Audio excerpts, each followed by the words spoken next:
இப்போ சீமானை வந்து இப்போ பேச சொல்லுங்க பார்ப்போம்.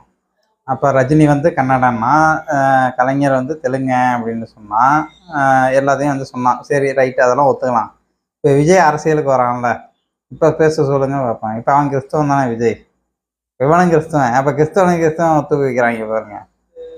அதாவது கால்டுவேல் போப்பு சொன்னால் அவன் திராவிடம்னு சொன்னால், அதனால் நீ வந்து இப்போ திராவிடம் அப்படிங்கிறது புதுசாக, ஏன்னா திராவிடங்கிற பேரில் இனிமேட்டு ஏமாற்ற முடிய மாட்டேங்குது அப்படிங்கிறத அவங்க புரிஞ்சுக்கிட்டாங்க. கால்டுவேல் போப்பு தான் திராவிடம் கிறிஸ்தவம் தான் அவன் தான் உருவாக்கினான். இப்போ அவங்க திரும்பி என்ன பண்ணுறாங்க அப்படின்னா, தமிழகம்ங்கிற பேரில் ஒரு கட்சி தொடங்க ஆரம்பிச்சிட்டாங்க இப்போ எல்லாருமே. அது தமிழை வந்து வியாபாரமாக்குறாங்க. தமிழ் சார்ந்த அறம் சார்ந்த அரசியல் அது வந்து வேறு. சீமானுக்கு அதுக்கெல்லாம் சம்மந்தம், அதெல்லாம் சீமானாலெலாம் செய்ய முடியாது. அது நல்லொழுக்கம் உடையவர்களுக்கு மட்டும்தான் அந்த அரசு வந்து கட்டுப்படும். ஏன்னா அது வாசிகளையை வச்சு, இயற்கை தலைவன் தலையை வச்சு அடிப்படையாக வச்சு பண்ணுறது.